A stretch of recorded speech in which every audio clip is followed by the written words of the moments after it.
Ninguém dava valor para o pobre Madruga, o coveiro da cidade. Para o povo de Areia Branca, ele era só o homem magro de chapéu amassado que abria o chão para os mortos. Riam pelas costas, mas o que ninguém imaginava é que no silêncio do cemitério, ele ouviu um segredo que podia libertar um inocente e derrubar os donos da cidade. Fique até o fim, porque a vingança de um homem que ninguém vê é a mais perigosa de todas. O sol em Areia Branca não pedia licença, ele castigava. E naquela cidade esquecida no mapa, todos conheciam o homem que cuidava do cemitério como Madruga Coveiro. Poucos sequer lembravam seu nome de batismo, José da Silva. O apelido ele carregava há anos, um pouco pela magreza do corpo, um pouco pelo chapéu de pescador, sempre amassado na cabeça, que lembrava o velho personagem da televisão. Para a cidade, ele era só o Madruga, o homem quieto, o guardião do silêncio. Enquanto a cidade se movia lá embaixo com suas fofocas e seus medos, o mundo de José era ali, entre os túmulos. E era ali que ele ouvia a verdade que a cidade sussurrava, mas não tinha coragem de gritar. A injustiça que mantinha Tião, um trabalhador braçal, apodrecendo na cadeia há quase um ano. Coitado do Tião, diziam na feira, pagando por um crime que não cometeu. Mas quem é doido de peitar o coronel Inácio Barros? Respondiam os mais velhos. O coronel era o dono da cidade, e todos sabiam que o verdadeiro culpado era seu filho Tiago, um rapaz de alma podre e mãos sujas. Mas provar era impossível, e Tião, sem dinheiro nem nome, foi o bode expiatório perfeito. Madruga ouvia tudo e se calava, porque aprendeu cedo que no sertão, certas verdades só servem para cavar a própria cova mais cedo, até aquele dia. O enterro era de Firmino, um velho capanga do coronel, um homem que viveu e morreu leal ao patrão. Havia pouca gente. O coronel Inácio e seu filho Tiago estavam lá, mais por obrigação do que por luto, os sapatos caros sujos de terra vermelha, impacientes para que tudo acabasse logo. A viúva de Firmino, uma senhora curvada pela vida e pela cachaça, chorava um choro seco e raivoso. Madruga já estava dentro da cova, ajeitando as cordas para descer o caixão. Era um trabalho que exigia foco, e por estar ali embaixo, quase sumido, as pessoas muitas vezes se esqueciam que ele existia. E foi nesse esquecimento que o segredo escapou. Enquanto o caixão descia lentamente, a viúva se agarrou ao braço do próprio filho, um rapaz magro e assustado, e sibilou com a voz embargada de dor e álcool, num sussurro alto o suficiente para que apenas o vento e o homem dentro da cova ouvissem. Seu pai se foi carregando essa culpa, meu filho. A culpa de ter obedecido o coronel, de ter plantado aquela arma e aquelas joias na casa do Tião, tudo para livrar a pele desse aí. Ela olhou com nojo para Tiago, que a encarava com desprezo. E de toda a sujeira que ele fez. Lá, embaixo, as mãos de José da Silva pararam. O mundo pareceu ficar mudo. As palavras da viúva caíram sobre ele não como um sussurro, mas como uma pá de terra pesada e úmida. Ele, o homem invisível, o guardião dos mortos, agora era o único guardião vivo da verdade. E pela primeira vez na vida, o silêncio do cemitério pareceu gritar. Ele terminou o serviço no automático. Suas mãos, acostumadas ao ritual, sabiam o que fazer. Pegou a pá, e cada porção de terra que jogava sobre o caixão de Firmino parecia ter o peso de uma confissão. Ele não olhava para cima, não encarava ninguém. Ouviu os passos apressados do coronel e de Tiago indo embora, o som do motor da caminhonete deles rasgando o silêncio sagrado do lugar. Ouviu o choro arrastado da viúva e do filho se afastando. Logo estava sozinho, como sempre, mas daquela vez a solidão era diferente, era habitada. O segredo fazia companhia, uma companhia incômoda que queimava no peito. Naquela noite, na sua casinha simples nos fundos do cemitério, José, ou Madruga, como a cidade insistia em chamá-lo, não conseguiu comer. Sentou-se à mesa pequena de madeira com um prato de feijão e um pedaço de farinha. Mas a comida não descia. O silêncio da casa, que antes era seu refúgio, agora era um tribunal. As paredes pareciam perguntar: e agora, José? Ele podia se calar. Podia fingir que não ouviu nada. Era o caminho mais seguro, o que sempre seguiu. Peitar o coronel Inácio Barros em Areia Branca era o mesmo que assinar a própria sentença. O homem tinha o delegado no bolso, o prefeito na mão e o medo no coração de cada morador. Madruga não tinha nada, apenas uma pá, um chapéu amassado e uma verdade que podia custar sua vida. Mas então, a imagem do rosto de Tião lhe veio à mente. Um homem bom, trabalhador, que ele mesmo conhecia de vista. Lembrou-se de vê-lo na cadeia durante uma visita que fez a outro preso, meses atrás. Tião estava magro, os olhos fundos, a barba por fazer, a alma apagada. Lembrou-se de sua esposa, Maria na feira, vendendo uns poucos legumes com os 2 filhos pequenos ao lado. O olhar dela sempre no chão, carregando a vergonha de um crime que não era do seu marido. E foi pensando nisso, na injustiça que pesava sobre os ombros de outra família, que Madruga tomou sua decisão. O silêncio podia ser seu abrigo, mas também era cúmplice, e ele estava cansado de ser cúmplice da dor. No dia seguinte, ao entardecer, quando o sol pintava o céu de um laranja melancólico, Madruga fez algo que não fazia há anos. Caminhou para o outro lado da cidade, para o bairro pobre de ruas sem calçamento. As pessoas o olhavam com estranheza, cochichando. O que o Madruga, coveiro, faz por aqui? Ele não respondeu. Seus passos eram lentos, mas firmes, e o levaram até a porta de uma casinha humilde, com um pequeno quintal de terra batida. Era a casa de Maria, a esposa de Tião. Ele respirou fundo e bateu na porta. Maria atendeu com o filho menor no colo. Seu rosto era um mapa de cansaço e tristeza. Ao ver a figura de Madruga ali, parado em sua porta, ela se assustou. O coveiro era um presságio, um anunciador de fins. "O que o senhor quer?" Ela perguntou a voz defensiva, já se preparando para mais uma má notícia.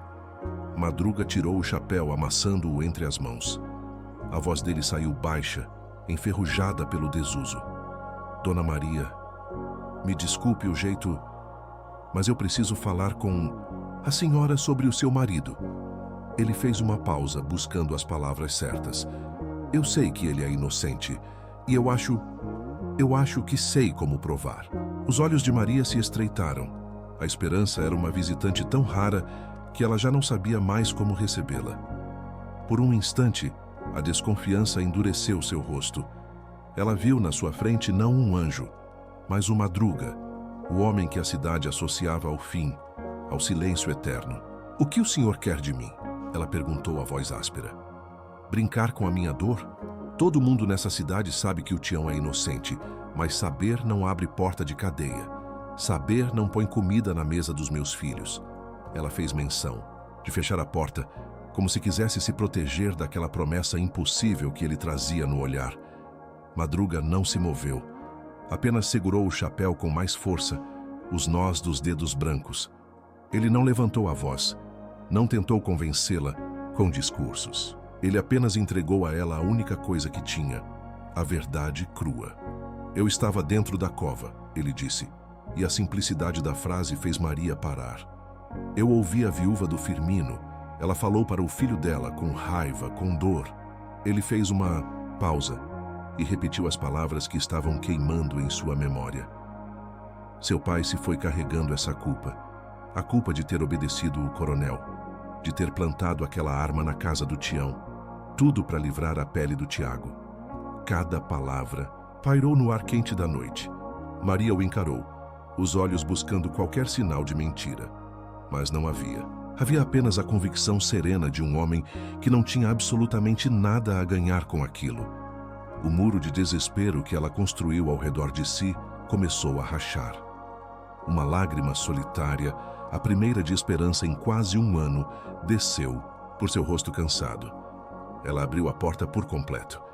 Entre seu José, na cozinha pequena e simples, iluminada por uma única lâmpada fraca, ela lhe serviu um copo d'água. As mãos dela tremiam. Sentaram-se em silêncio por um momento, 2 náufragos se encontrando em uma ilha deserta. "Mas o que a gente pode fazer?" Ela sussurrou a pergunta carregada com o peso de meses de impotência. "É a minha palavra e a do senhor contra a do coronel Barros. Ninguém vai nos ouvir. O delegado, o prefeito, são todos homens dele." "Eu sei." concordou Madruga a voz baixa. A palavra de um coveiro e de uma mulher de um preso não vale o chão que a gente pisa para essa gente.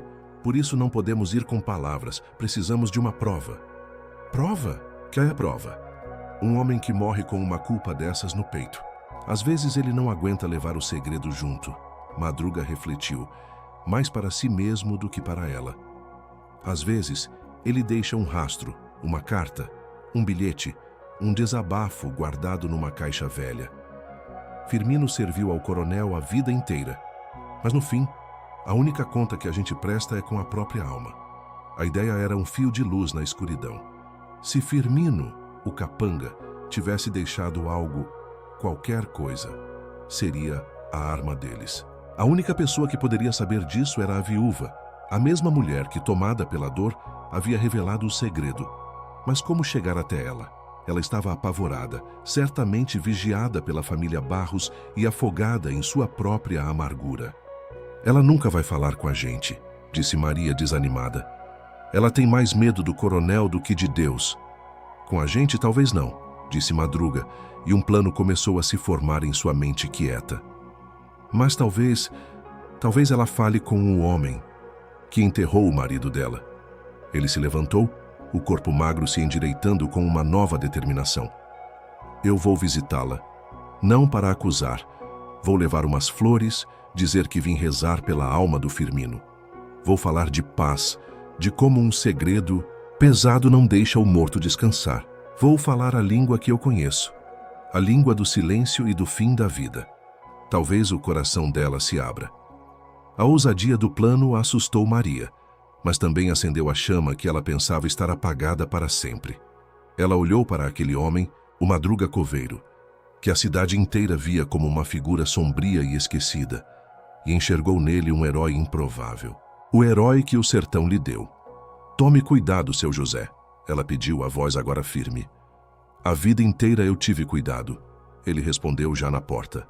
Agora, eu acho que é hora de ter um pouco de coragem. Ele se foi, caminhando de volta pela noite de areia branca, deixando para trás uma mulher que pela primeira vez em muito tempo se permitiria sonhar com o dia seguinte. A aliança estava selada. A caçada pela prova havia começado. Se você está gostando desta prosa e ainda não faz parte da nossa roda de histórias, não perca tempo. Se inscreva agora mesmo no canal para não perder nenhum detalhe do que vai acontecer com o Madruga Coveiro. A noite em Areia Branca desceu abafada, trazendo consigo o cheiro de poeira e a promessa silenciosa de um dia seguinte que poderia mudar tudo. José da Silva, o Madruga, mal dormiu. A imagem do rosto de Maria, com aquela faísca de esperança lutando contra o desespero, não saía de sua cabeça. Antes mesmo que o primeiro galo cantasse, ele já estava de pé. Lavou o rosto na bacia de água fria, vestiu sua roupa de sempre, o chapéu amassado na cabeça, e saiu. Não levava flores compradas, mas um pequeno ramo de sempre-vivas que colheu no canto mais esquecido do cemitério. Flores humildes, mas que resistiam ao tempo, assim como a verdade que ele buscava. A casa da viúva de Firmino, Dona Lourdes, ficava num beco poeirento, espremida entre outras casinhas de tijolo aparente. A porta estava entreaberta, e um cheiro forte de café requentado e tristeza pairava no ar. Madruga respirou fundo e bateu de leve. A demora na resposta pareceu uma eternidade. Quando a porta se abriu, uma Dona Lourdes envelhecida, os olhos vermelhos e fundos, o cabelo desgrenhado, o encarou com uma mistura de surpresa e fastio. "O que o senhor quer aqui, coveiro?" ela perguntou, a voz arrastada. "Já enterrou meu marido. Não há mais nada para fazer. Ou veio trazer mais conta para eu pagar?" Madruga tirou o chapéu num gesto de respeito. "Vim trazer estas flores, Dona Lourdes, e dizer que rezei pela alma do seu Firmino." Ele estendeu o pequeno ramo. "Sei que é pouco, mas..." Ela hesitou. Depois, pegou as flores com as mãos trêmulas.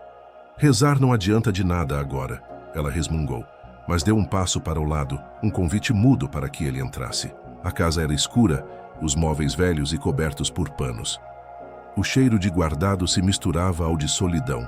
Sentaram-se em cadeiras que rangiam a cada movimento. Madruga não tinha pressa. Começou falando do tempo, da seca que castigava a região, das dificuldades da vida. Falou de como a morte chega para todos, mas que o importante é como a alma se despede da terra. Um homem só descansa em paz, Dona Lourdes, ele disse, a voz calma, olhando para as próprias mãos. Quando não deixa dívida com o mundo, nem peso na consciência dos que ficam, quando os segredos que ele carregou não o prendem mais aqui. Dona Lourdes apertou os lábios. Uma lágrima teimosa escorreu pelo seu rosto sulcado. Meu Firmino, ele carregava muito peso, seu Madruga. Peso demais para um homem só. Ela fungou. Nos últimos tempos vivia agitado. Não dormia direito. Falava coisas sem sentido, como se estivesse acertando as contas com alguém que só ele via. Madruga sentiu que estava perto.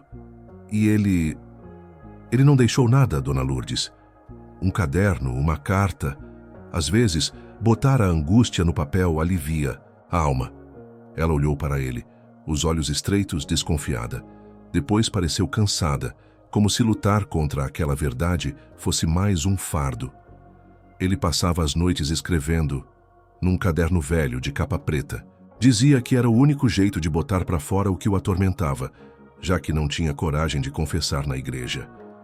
Ela apontou com o queixo para um canto escuro do quarto, onde uma pilha de caixas de papelão se amontoava. Se tem alguma coisa aí que o ajude a descansar em paz de verdade, leve. Eu só quero esquecer que ele existiu, e o que ele me fez passar por causa da lealdade cega dele ao coronel. O coração de Madruga bateu mais forte. Com a permissão quase resignada da viúva, ele se aproximou das caixas.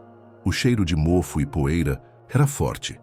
Em uma delas, por baixo de roupas velhas e retratos amarelados, ele encontrou um caderno de capa preta, simples, sem nome. As páginas estavam gastas, a tinta da caneta às vezes falhada. Ele abriu com cuidado. A caligrafia era irregular, apressada, como se as palavras brigassem para sair. Não era uma confissão clara, mas entre desabafos sobre a vida dura, sobre a lealdade ao coronel e o medo do inferno, estavam as pistas. Datas que batiam com o dia do suposto roubo na Fazenda dos Barros. Frases soltas como, serviço sujo hoje, patrão mandou. Pobre coitado do Tião vai pagar o pato. Mais adiante, o menino Tiago não tem jeito, sujou as mãos de novo e o velho me fez limpar. Que Deus me perdoe. E a mais contundente de todas, rabiscada na última página, como um último grito. A arma não era dele, nem as joias. Eu sei onde o patrãozinho escondeu o que é dele de verdade. O peso dessa mentira vai me levar para o quinto dos infernos. José da Silva, o Madruga coveiro, fechou o caderno. As mãos dele não tremiam mais. Agora, elas seguravam a primeira pedra que poderia quebrar o muro de impunidade que protegia a família Barros. A verdade estava ali, escrita com a tinta da culpa. O caminho para libertar Tião estava mais claro, mas também infinitamente mais perigoso. Com o caderno de capa preta nas mãos, José da Silva sentiu um arrepio que não vinha do vento frio da madrugada que se anunciava. Era o frio da verdade, perigosa e cortante. Ele voltou para a casa de Maria como quem carrega um tesouro amaldiçoado. Sentaram-se novamente à mesa da cozinha e, sob a luz ainda mais fraca da lamparina, que teimava em falhar, Madruga abriu o caderno. As palavras de Firmino, rabiscadas com a urgência de quem teme a própria sombra, saltaram das páginas amareladas, pintando um quadro sombrio da lealdade cega e do arrependimento tardio. Maria chorou em silêncio, enquanto Madruga lia em voz baixa os trechos mais contundentes. Cada frase era uma facada em seu peito já tão sofrido, mas também, paradoxalmente, uma pequena chama de esperança se acendendo. A inocência de Tião estava ali, nas entrelinhas da agonia de um homem culpado. Mas isso não é uma confissão clara, ela disse, a voz embargada, quando Madruga terminou. O coronel vai dizer que é delírio de um velho, que Firmino estava doente, que não sabia o que escrevia. Eu sei, Dona Maria. Madruga concordou, o olhar fixo no caderno. Mas tem uma frase aqui que não me sai da cabeça. Ele apontou com o dedo calejado. Eu sei onde o patrãozinho escondeu o que é dele de verdade. O que o Firmino queria dizer? Com o que é dele de verdade? Se ele ajudou a plantar as joias e a arma na casa do Tião, talvez ele soubesse onde o Tiago, onde o Tiago escondeu as coisas que realmente foram roubadas ou outras provas da sujeira dele. Passaram o resto da noite e a manhã seguinte debruçados sobre o caderno, tentando decifrar os rabiscos, os nomes de lugares que só existiam na memória dos mais antigos de Areia Branca. Firmino mencionava um velho engenho abandonado, perto do Riacho Seco, um lugar que o coronel havia proibido qualquer um de se aproximar há anos. Era uma aposta arriscada, mas era a única que tinham. Enquanto isso, a notícia de que o coveiro da cidade havia feito uma visita prolongada à viúva de Firmino começou a se espalhar pela pequena Areia Branca, como fogo em palha seca. Os olhos e ouvidos do coronel Inácio Barros estavam em toda parte. Numa tarde, enquanto tomava seu café na varanda da Casa Grande, um agregado mais subserviente lhe contou da visita. O coronel não demonstrou, mas uma ruga de preocupação se aprofundou em sua testa. Firmino, mesmo morto, ainda podia lhe causar problemas. Chamou Tiago. Seu afilhado do diabo, disse o coronel, sem rodeios, a voz fria como aço. A viúva do Firmino anda de conversa com o coveiro. Não gosto disso. Firmino era um cachorro leal, mas lealdade não se leva para o túmulo. Vá até lá, veja o que essa mulher anda falando. E se ela tiver guardado alguma lembrança do meu finado capanga, traga para mim. Não quero pontas soltas. Tiago, com a arrogância de quem nunca conheceu consequências, apenas sorriu. Pode deixar, painho.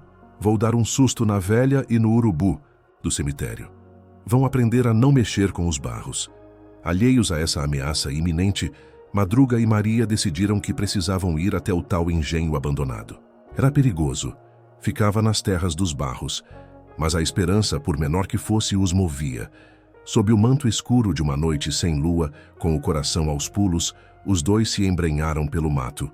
Madruga conhecia aqueles caminhos como a palma da mão, resultado de uma vida inteira andando pelas franjas da cidade invisível.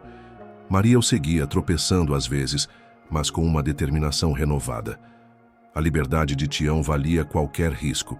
O velho engenho era uma sombra fantasmagórica contra o céu escuro. As paredes de adobe desmoronavam, o telhado há muito havia cedido, e o cheiro de mofo e abandono era quase palpável. Com uma lanterna fraca, Madruga iluminou o interior. Ratos corriam pelos cantos e o vento assobiava pelas frestas, criando sons que pareciam lamentos. Começaram a busca, revirando escombros, olhando em buracos nas paredes, sentindo o chão em busca de algo oco. O tempo passava, a tensão aumentava. Foi Madruga quem encontrou. Num canto esquecido, debaixo de um monte de palha apodrecida e ferramentas enferrujadas, havia uma tábua solta no chão de terra batida. Com esforço ele a removeu. Embaixo, escavado na terra, um buraco e dentro dele, uma pequena caixa de metal, enferrujada e trancada com um cadeado igualmente corroído pelo tempo. O coração deles disparou. Era aquilo. Tinha que ser. No exato momento em que Madruga tirava a caixa do buraco, um feixe de luz forte cortou a escuridão do engenho, vindo da entrada. E uma voz arrastada e debochada ecoou pelo lugar. Olha só, o que temos aqui?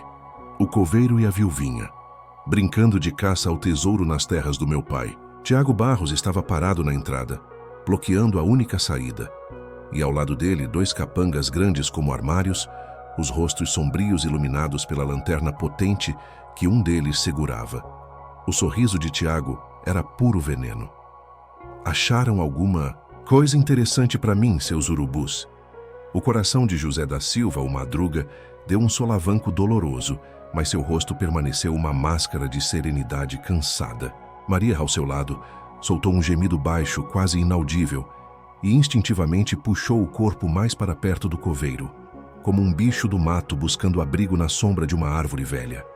A luz da lanterna de Tiago Barros dançava sobre eles, cruel, expondo o medo nos olhos de Maria e a sujeira de terra nas roupas de Madruga. Os dois capangas, sombras gigantescas e silenciosas, deram um passo à frente, o som das suas botas no chão de terra do engenho ecoando como uma sentença. Então, Madruga coveiro, Tiago começou, a voz pingando sarcasmo. Resolveu virar caçador de tesouros? E logo nas terras do meu pai? Que falta de respeito com os mortos e com os vivos também. Ele riu, um som oco que não combinava com a beleza da noite estrelada lá fora. O que é que tem nessa caixa, em ouro do tempo do Império? Ou só mais uma tralha velha do seu amigo Firmino? Madruga não respondeu. Apenas segurou a pequena caixa de metal com mais firmeza. Ele sabia que qualquer palavra seria inútil contra a arrogância de Tiago. Maria, porém, encontrou uma voz que nem sabia que possuía. Isso não te pertence, Tiago. Deixa a gente em paz. Meu marido está preso por sua causa, seu bandido. Tiago apenas arqueou uma sobrancelha, o sorriso debochado se alargando. Bandido? Olha só quem fala. A mulher de um ladrãozinho qualquer, revirando o que não deve com o coveiro da cidade. Que bela dupla. Ele fez um sinal com a cabeça para os capangas. Peguem a caixa e deem um jeito nesses dois, mas sem barulho. Papai não gosta de escândalo. Os 2 homens avançaram.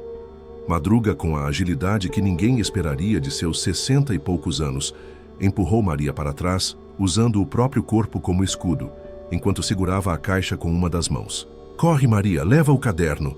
Ele gritou, lembrando-se do diário de Firmino, que Maria guardava em seu avental. Mas não havia para onde correr. Um dos capangas agarrou Madruga pelos braços, torcendo-os com força. O coveiro soltou um grunhido, de dor, mas não largou a caixa. O outro capanga foi em direção a Maria, que se encolheu, protegendo o ventre com as mãos. Foi uma luta rápida e desigual.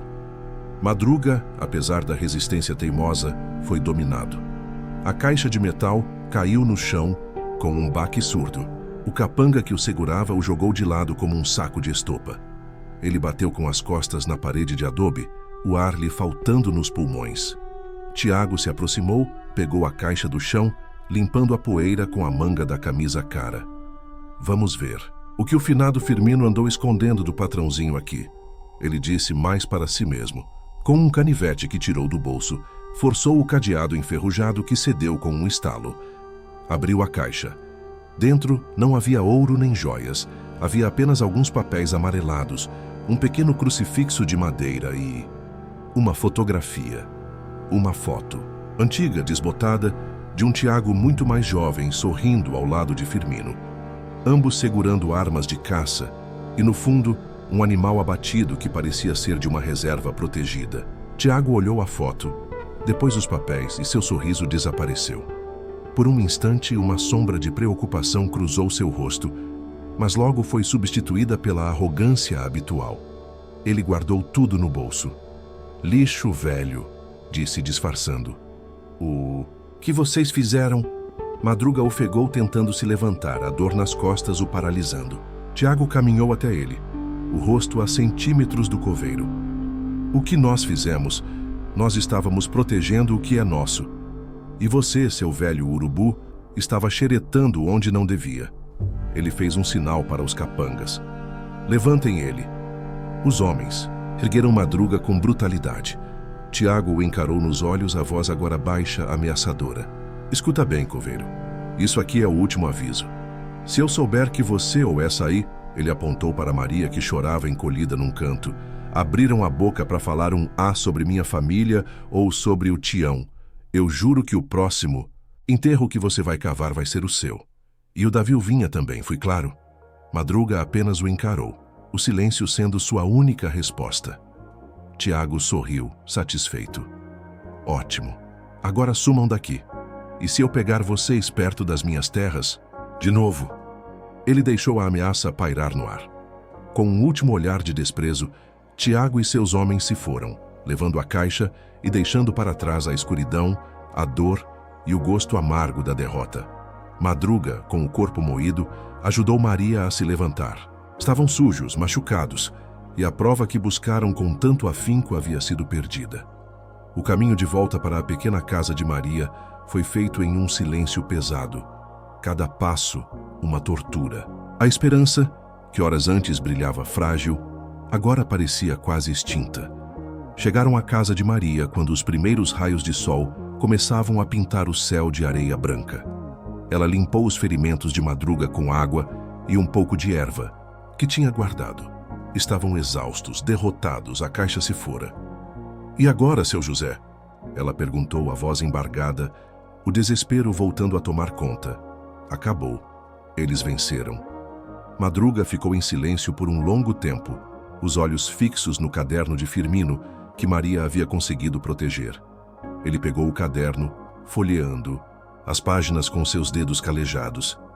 A caligrafia torta do capanga parecia zombar dele, mas então seus olhos pararam em uma frase que ele havia lido antes, mas que só agora, depois do confronto, ganhava um novo significado. No meio de um desabafo sobre um serviço sujo para o coronel, Firmino havia escrito: "Desabafei tudo com o padre Benício. Pedi para ele rezar por minha alma, que já deve estar ardendo no mármore do inferno. Só ele sabe o peso que eu carregava. Padre Benício." O velho pároco da igreja matriz de Areia Branca, um homem respeitado por todos, até mesmo diziam pelo coronel Barros, um homem que guardava os segredos de confissão de uma cidade inteira. Madruga ergueu os olhos para Maria. O cansaço ainda estava lá, a dor também, mas por baixo de tudo, uma nova faísca, teimosa como as sempre vivas do cemitério, começava a brilhar. "Ainda não acabou, Dona Maria", ele disse, a voz rouca, mas firme. "Acho que sei com quem precisamos falar agora." A frase no caderno de Dixie: "Firmino. Desabafei tudo com o padre Benício. Pedi para ele rezar por minha alma." Ecoou na cozinha silenciosa como um sino de igreja. Maria olhou para Madruga, os olhos arregalados. Uma mistura de medo e uma esperança quase dolorosa surgindo em seu rosto. Padre Benício. O velho pároco de Areia Branca era uma instituição na cidade, conhecido por sua discrição e por uma fé que não se curvava aos poderosos. Ele era o confessor de segredos que fariam os cabelos de qualquer um se arrepiarem. Mas o segredo de confissão era sagrado, inviolável. Como poderiam esperar que ele os ajudasse? "Temos que ir falar com ele, Dona Maria", disse Madruga, a decisão já tomada. "Não vamos pedir que ele quebre nenhum juramento." Mas Firmino escreveu que desabafou. Um desabafo pode ser mais do que uma confissão. E se ele não puder falar, talvez possa nos guiar, nos dar uma luz. Na manhã seguinte, sob o sol já forte de Areia Branca, os dois caminharam até a igreja matriz. A praça estava quase vazia. O calor espantava as pessoas para dentro de casa. A igreja, com suas paredes grossas de adobe e a torre sineira antiga, parecia um refúgio do mundo lá fora. Encontraram Padre Benício na sacristia, organizando uns livros antigos. Era um homem de seus 70 anos, o rosto sulcado de rugas, que contavam histórias de uma vida dedicada ao sacerdócio, os olhos pequenos, mas de uma vivacidade surpreendente. Ele os recebeu com uma calma que contrastava com a agitação no peito de Maria e Madruga. Convidou-os a sentar. Madruga, com o chapéu nas mãos, começou a falar. Contou sobre o caderno de Firmino, sobre a injustiça que mantinha Tião preso, sobre a angústia de Maria e seus filhos. Ele não mencionou as palavras exatas da viúva de Firmino, o detalhe da arma plantada, para não colocar o padre em uma situação impossível. Apenas leu o trecho em que Firmino mencionava o desabafo feito ao sacerdote. Padre Benício ouviu tudo em silêncio, os dedos entrelaçados sobre a batina surrada. Quando Madruga terminou, o padre suspirou profundamente. "Meu filho", ele disse, a voz baixa e cansada. "O que um homem me conta em confissão, morre comigo. É um laço sagrado entre ele e Deus. Eu não posso trair essa confiança, mesmo que isso signifique que uma injustiça continue." O coração de Maria afundou. Era o fim. Madruga abaixou a cabeça, o peso da derrota voltando a seus ombros. "Mas", continuou o padre, e uma nova luz surgiu em seus olhos, "Firmino não apenas se confessou naquele dia. Ele estava atormentado, sabia que sua hora estava chegando. E ele me entregou algo mais." O padre se levantou, caminhou até um armário, antigo de madeira escura, e de uma gaveta trancada, retirou um envelope amarelado lacrado com cera vermelha. "Ele me fez prometer que só entregaria isto a alguém de confiança, ou às autoridades de fora, caso a consciência dele continuasse a gritar por justiça mesmo depois de sua morte, especialmente se algo acontecesse ao Tião. Ele disse que este envelope era o seu acerto de contas com o mundo." palavras dele. O padre estendeu o envelope para Madruga. Eu não sei o que tem aqui dentro, mas rezei muito e sinto que a hora de cumprir a promessa que fiz a Firmino chegou. Use com sabedoria e que Deus guie seus passos, pois o caminho que vocês escolheram é perigoso. Com as mãos trêmulas, Madruga pegou o envelope. Parecia pesado, carregado não só de papel, mas do destino de muitas vidas. Agradeceram ao padre com lágrimas nos olhos e saíram da igreja sob o sol do meio-dia. Agora não mais com uma pista frágil, mas com uma bomba-relógio nas mãos. De volta à casa de Maria, com as janelas fechadas para garantir a privacidade, Madruga rompeu o lacre do envelope. Dentro não uma, mas várias folhas de papel escritas com a mesma caligrafia irregular de Firmino.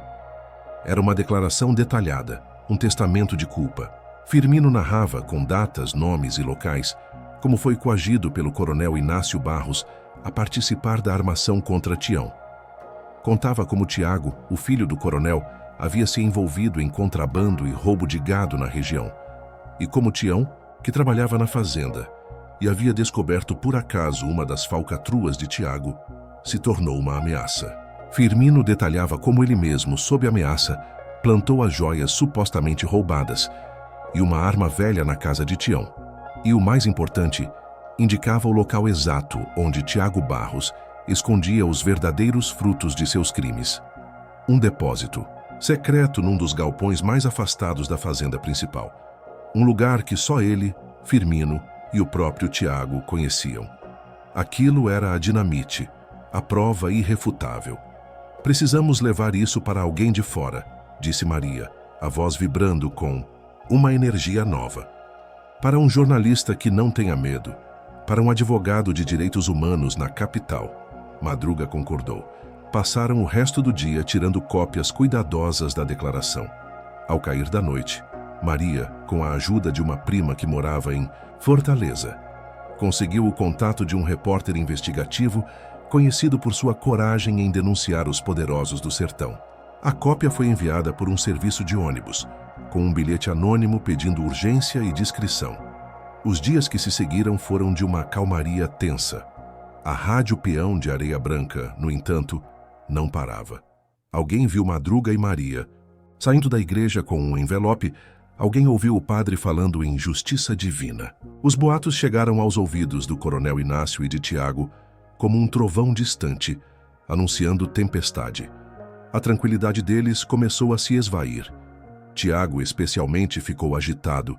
Aquele coveiro e aquela viuvinha estavam indo longe, demais. Numa noite, ele foi visto fazendo uma ligação tensa na varanda da casa grande, a voz baixa, mas cheia de raiva contida, falando sobre dar um jeito definitivo no problema. A última batalha estava prestes a começar. A notícia de que o coveiro e a viúva de Tião haviam mexido com o vespeiro e que papéis importantes tinham chegado às mãos de gente de fora da cidade se espalhou por Areia Branca com a velocidade de um raio em noite de tempestade. O nome do coronel Inácio Barros e de seu filho Tiago agora não era apenas sussurrado com medo, mas com uma pitada de expectativa. E o medo, como bicho acuado, costuma atacar. Numa noite escura, sem lua para testemunhar, a pequena casa de Maria foi cercada. Tiago Barros, cego de raiva e com a arrogância inflada pelo álcool e pelo poder que ele achava eterno, não esperou por ordens do pai. Veio com seus 2 capangas mais leais, homens de poucas palavras e muitas cicatrizes prontos para cumprir qualquer ordem. A porta da frente foi arrombada com um estrondo que fez os poucos vizinhos se encolherem dentro de suas casas, apagando as lamparinas e fingindo não ouvir. "Acabou a brincadeira, seus urubus!" gritou Tiago, invadindo a sala. Maria, que estava embalando o filho menor, soltou um grito e se encolheu protegendo a criança. Madruga, que pressentira o perigo e passara a noite em vigília na varanda de Maria, entrou na sala como uma sombra, a velha pá de coveiro em suas mãos, não como ferramenta, mas como a única arma de um homem desesperado. "Deixe ela e as crianças em paz, Tiago", disse Madrugas, a voz firme, apesar do coração disparado. "Sua briga é comigo." Tiago riu, um som feio, quebrado. "Com você, velho. Você não é nada. E depois que eu pegar os papéis que vocês mandaram, pra fora você vai ser menos que nada. Vai ser só mais um defunto no seu próprio cemitério. Ele fez um sinal para os capangas. Peguem tudo que encontrarem e calem a boca desse coveiro atrevido. Para sempre, se precisar. Os capangas avançaram.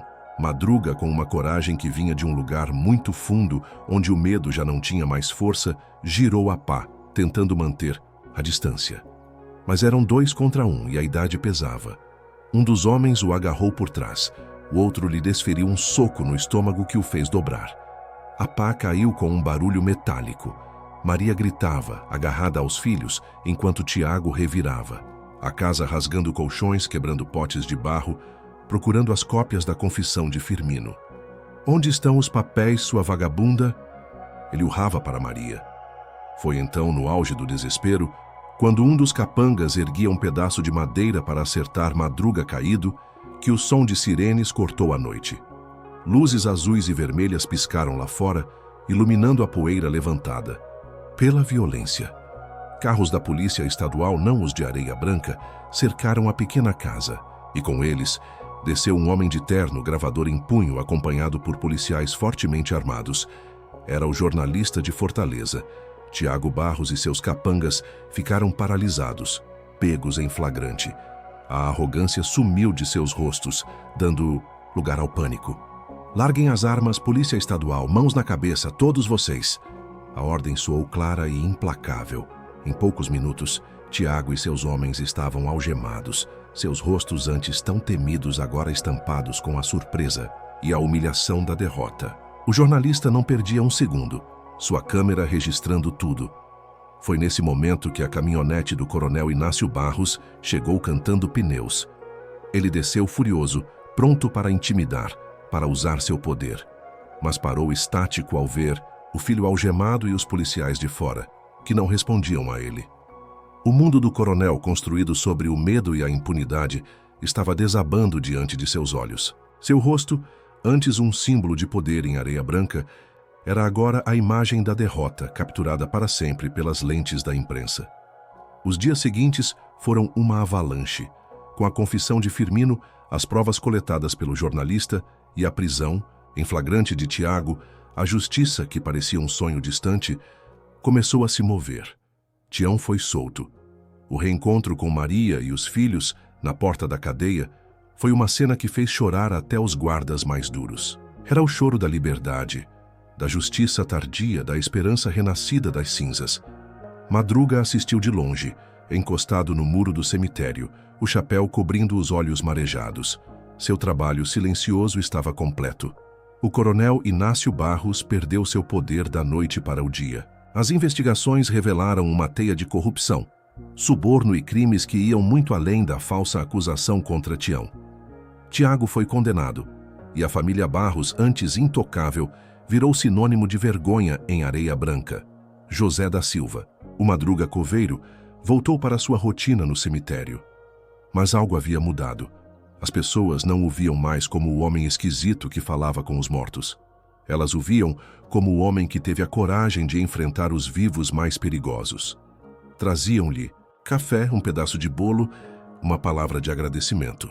Ele continuava quieto, de poucas palavras, mas seus olhos agora carregavam um brilho diferente, o brilho de quem sabe que fez a coisa certa. Areia Branca aprendeu naquele dia que até o mais humilde dos homens, armado apenas com a verdade e a coragem que brota da injustiça, pode derrubar gigantes. E a história de Madruga Coveiro, o homem que enterrou um segredo para desenterrar a justiça, tornou-se uma prosa contada de geração em geração, um lembrete de que no sertão da vida, a semente da verdade, mesmo plantada em terra árida e esquecida, um dia sempre floresce. O tempo, esse velho artesão de memórias e esquecimentos, seguiu seu curso em Areia Branca. Meses se transformaram em um ano, e a poeira da grande reviravolta que sacudiu a cidade assentou. Mas o chão nunca mais foi o mesmo. A história de José da Silva, o Madruga Coveiro, entrelaçou-se ao cotidiano da cidade não como um evento extraordinário, mas como um veio d'água novo que surge e muda a paisagem para sempre. Madruga continuava sendo o coveiro do cemitério, Ainda usava seu chapéu amassado, suas roupas simples, e suas mãos ainda carregavam a sabedoria da terra. A diferença era que agora, o silêncio que o cercava não era mais o da invisibilidade, mas o do respeito. As pessoas que antes desviavam o olhar ou riam pelas costas, agora o cumprimentavam com um aceno de cabeça. Um bom dia, seu Madruga, que vinha carregado de uma admiração que ele nunca buscou, mas que aceitava com a humildade de sempre. Vez por outra, alguém deixava na porta de sua casinha uma caneca de café quente, um pedaço de bolo de milho, um cacho de bananas. Eram pequenos gestos, mas que diziam muito. A vida de Maria e Tião também encontrou um novo rumo. Com o nome limpo, Tião conseguiu trabalho numa pequena plantação de algodão nos arredores da cidade. Não era muito, mas era honesto. E pela primeira vez em muito tempo, ele podia andar de cabeça erguida. Maria, com a força que a maternidade e a injustiça lhe deram, abriu uma pequena venda de bolos e salgados na frente de casa. E o movimento era bom. As crianças cresciam saudáveis, e o medo nos olhos delas havia sido substituído pela alegria barulhenta de quem pode brincar na rua sem receios. Eles nunca se esqueceram de Madruga. Quase todos os domingos, depois da missa, Maria levava para ele um prato de comida quente e Tião sentava-se com o velho coveiro na varanda do cemitério, conversando sobre a colheita, sobre o tempo, sobre a vida que, teimosa, insistia em seguir em frente. Os filhos de Tião chamavam Madruga de Vô Zé e corriam entre os túmulos antigos como se ali fosse o mais divertido dos parques, sem medo dos mortos, porque o homem que cuidava deles era um amigo. A queda da família Barros deixou um vácuo de poder em Areia Branca, mas também um aprendizado. Outros coronéis menores ainda existiam, mas a certeza da impunidade havia sido abalada. As pessoas começaram a falar mais, a questionar mais, a olhar nos olhos umas das outras com uma nova cumplicidade. O cemitério, antes um lugar apenas de tristeza e despedida, tornou-se para alguns um símbolo. Ali, entre as cruzes e as flores murchas, a verdade havia sido desenterrada por um homem que ninguém via. José da Silva, o Madruga, nunca pediu reconhecimento. Continuou sua vida simples, conversando com o silêncio, cuidando dos seus mortos e agora recebendo o carinho dos vivos. Às vezes, parado em frente ao túmulo de Firmino, ele pensava em como os segredos são pesados e em como a alma de um homem só encontra paz quando a verdade, enfim, encontra a luz do sol. Ele não se sentia um herói. Sentia-se apenas um homem que um dia decidiu que o silêncio não podia mais ser seu cúmplice. E assim, a história de Madruga Coveiro se tornou uma daquelas prosas que o povo do sertão gosta de contar, em volta da fogueira, numa noite estrelada. Uma história que lembra a todos que a coragem não tem tamanho nem status social e que a justiça, por mais que demore, sempre encontra um jeito de brotar, até mesmo das mãos calejadas de um simples coveiro, de uma cidade chamada Areia Branca. Se esta história de coragem e justiça tocou seu coração, se você acredita que a verdade sempre encontra um caminho, então se inscreva agora mesmo no canal Prosas do Interior. Compartilhe este vídeo com quem precisa ouvir que nunca é tarde para lutar pelo que é certo. Deixe seu like, seu comentário e venha fazer parte da nossa roda de histórias, onde cada caos é um pedaço da alma do nosso Brasil. Até a próxima prosa.